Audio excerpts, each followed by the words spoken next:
E o Brasil fez a loucura, você vem mais adiante. Bom, 11. O viés totalitário transparece na proposta de, aspas, implementar o Observatório da Justiça Brasileira em parceria com a sociedade civil e estimular e ampliar experiências voltadas para a solução de conflitos por meio de mediação comunitária e do Centro de Referência dos Direitos Humanos. Então, eu quero juiz aqui presente, o juiz perde a sua autonomia. 12. Mesmo a política deve ficar sob o controle do PNH do Estado, pois o PNH 3 propõe, aspas, a criação com marco normativo próprio de ouvidorias de polícia autônomas e independentes comandados por ouvidores com mandato escolhidos com a participação da sociedade civil, com poder de requisição de documentos e livre acesso às unidades policiais. Quer dizer, forma ONG, essa ONG tem todo o direito de intervir na polícia. Eles não querem ver os documentos. Por isso perde sua autonomia. Vê um traficante, forma uma ONG, e não, agora eu quero ver o documento da polícia. 13. Atenta contra a soberania nacional, pois estabelece, propor e articular o reconhecimento do status constitucional de instrumentos internacionais de direitos humanos novos ou já existentes, ainda não ratificados, como, por exemplo, a Convenção 169 da OIT sobre povos tribais e a Declaração Universal dos Direitos dos Povos Indígenas da ONU, que o Brasil assinou. No povo indígena, vão poder até ter embaixadores de outros povos, porque afinal de contas somos proprietários originais, eles que estão primeiro ocupando, nós somos invasores, nós somos malfeitores. Quando no Brasil, na realidade, todo brasileiro tem um pouco de sangue índio, um pouco de sangue negro, um pouco de sangue branco. O Brasil, uma das bênçãos desse país foi a miscigenação. Gilberto Freire exatamente disse que no sangue derramado aqui, próximo desse local, em Guararapes, o sangue derramado por Henrique Dias, Felipe Camarão, João Fernando Vieira, plasmou-se a identidade do povo brasileiro. Foi exatamente na mescla do sangue derramado em defesa da pátria e da fé que se plasmou a raça brasileira. E somar essas qualidades das várias raças que aqui se encontraram, sem somar o defeito. Nós temos a fé e o espírito empreendedor português, a bondade e a força da raça negra, e o espírito intuitivo e maravilhável do índio. A contribuição do índio no Brasil é muito grande. Por exemplo, o jeitinho. Pegando bem a definição do índio. Então, tem uma outra instituição que para nós é sagrada, a nossa sacrossanta mania de tomar banho todo dia. O europeu não toma banho todo dia. O americano não toma banho todo dia. O brasileiro não consegue não tomar banho todo dia. Sem influência dos índios. Bom, tudo isso sob o controle dos conselhos soviéticos. Procura um dicionário, veja o que é qual é a tradução de soviético, porque é o outro português. Procura uma palavra soviética, veja qual é a tradução, conselho de base. Tudo isso contando conselhos nacional, distrital, estaduais e municipais de direitos humanos, garantindo a eficiência, autonomia e independência, são algumas formas de assegurar o aperfeiçoamento das políticas públicas por meio do diálogo e de mecanismos de controle e das ações contínuas da sociedade civil. Sob a supervisão do Observatório Nacional de Direitos Humanos da Secretaria Especial de Direitos Humanos da Presidência da República, isto é, o Soviético Supremo. Esse PNDH, que não se fala mais porque houve muita reação, mas está vigente, não foi revogado, é o plano de sovietização do Brasil. É por isso que nós temos bem presente, porque senão, aos poucos, ele vai sovietizando.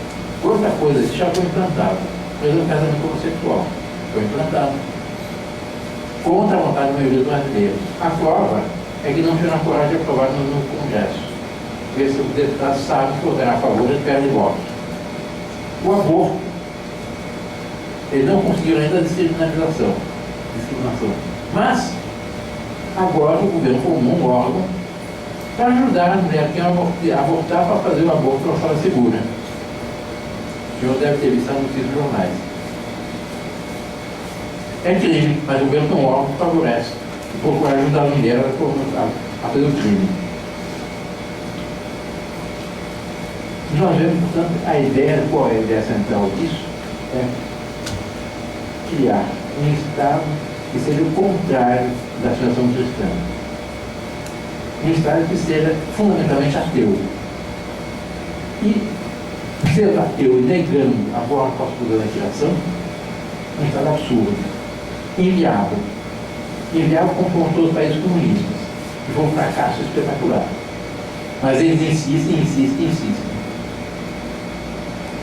Eles querem reinventar a sociedade, reinventar a civilização. Quando, na realidade, e com isso eu chego ao fim,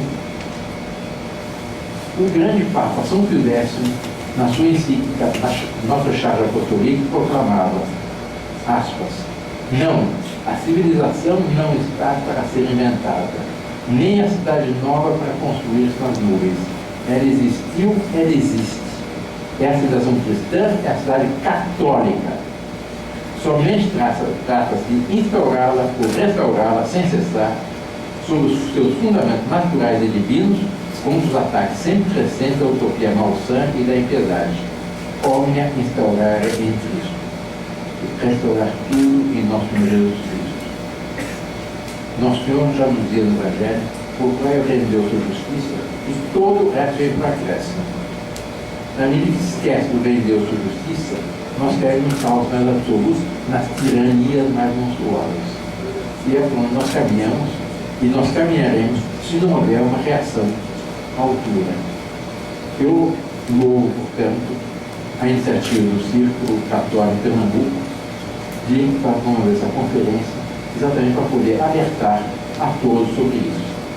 A solução está muito mais na força de alma e na sabedoria cristã, iluminada pela graça divina, que nos vem pela mediação da Santíssima Virgem para todos os problemas. Eu encerro a palavra do professor Benito de Oliveira, fundador do Instituto do qual faço parte, no seu livro Revolução contra a Revolução. Ele diz: quando os homens resolvem cooperar com a graça, são as maravilhas da história que se operam. É a conversão do Império Romano, a formação da Idade Média, a reconquista da Espanha a partir de Covadonga, são todos esses acontecimentos que se dão como fruto das grandes ressurreições de alma, e os povos também são suscetíveis, porque não há o que derrote um povo virtuoso e que verdadeiramente ame a Deus.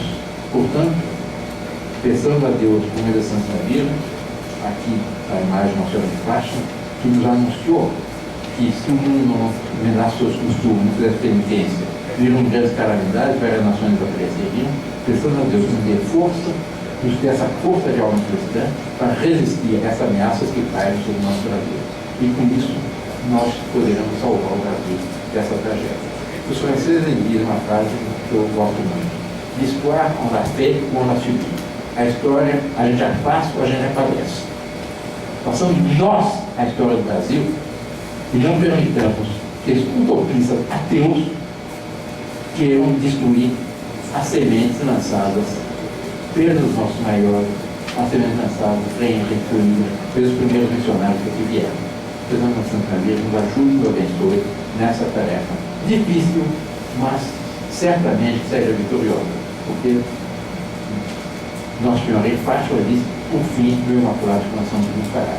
Depois de anunciar toda a tragédia, ela proclamou a vitória do seu Imaculado Coração. Portanto, ela proclamou a restauração da civilização cristã. Muito obrigado.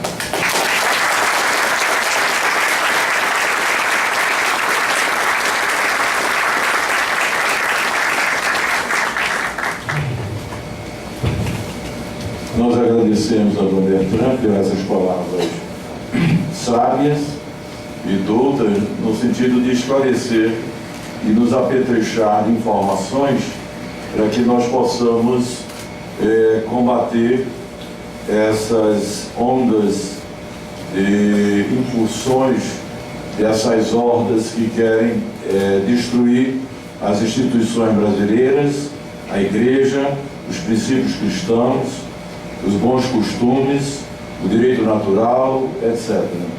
certamente com a ajuda de Deus, talvez sejamos até minorias, mas talvez uma maioria muito grande, mas uma maioria, digamos assim, manietada, uma maioria que não luta, uma maioria que precisa talvez de líderes que levantem as bandeiras e que elas possam seguir.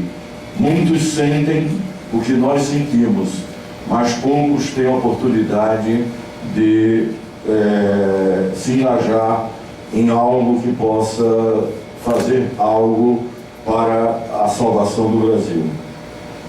Nós queríamos dar uma notícia antes do pequeno intervalo, quando nós vamos fazer as perguntas a Dom Bertrand. Quem está recolhendo as perguntas é Mateus, que está aqui junto com o seu Sérgio Bidueira. Pode ser entregue as perguntas a ele. Eu quero dar uma notícia. Estava também figurando no nosso programa a pessoa do Coronel Paz e Lira, que já foi deputado por São Paulo e é também um lutador pela causa que nós comungamos e que estamos hoje tratando. Ele viria dar uma excelente contribuição, só que ele foi convocado de última hora para uma convenção da qual ele não podia se afastar, porque era a homologação dos candidatos a vereadores do partido que ele vai disputar a eleição lá na cidade de São Paulo. Ele já foi deputado federal por São Paulo e agora pleiteia o cargo de vereador. De modo que ele telefonou, pediu 1000 desculpas, sentiu muito não estar aqui, mas em oportuno tempo ele vai estar. Tá? Então, o senhor Sérgio, o senhor que está comandando aí o cerimonial, nós daríamos uns 2, 3 minutos de intervalo, onde começaria então depois a sessão de perguntas. Tá bom? Pode ser imediato. Pode ser. Dom Bertrand concorda que seja imediato. Então, a palavra está com ele e as perguntas vão ser trazidas ou vão ser lidas pelo doutor Sérgio. Eu apenas me permito de fazer um primeiro acréscimo, que eu acho importante. Nós somos minoria, talvez seja verdade, mas nunca a história foi feita de maiorias. Sempre foram minorias ativas e idealistas. Nosso Senhor começou a sua obra com 12 apóstolos e os seus discípulos. Ele, com simples ato de vontade, podia perfeitamente ter convertido o mundo todo, mas não quis. Ele quis depender dos homens, quis depender de 12, depois os discípulos, e com isso houve a expansão da fé, e foi a formação da cristandade.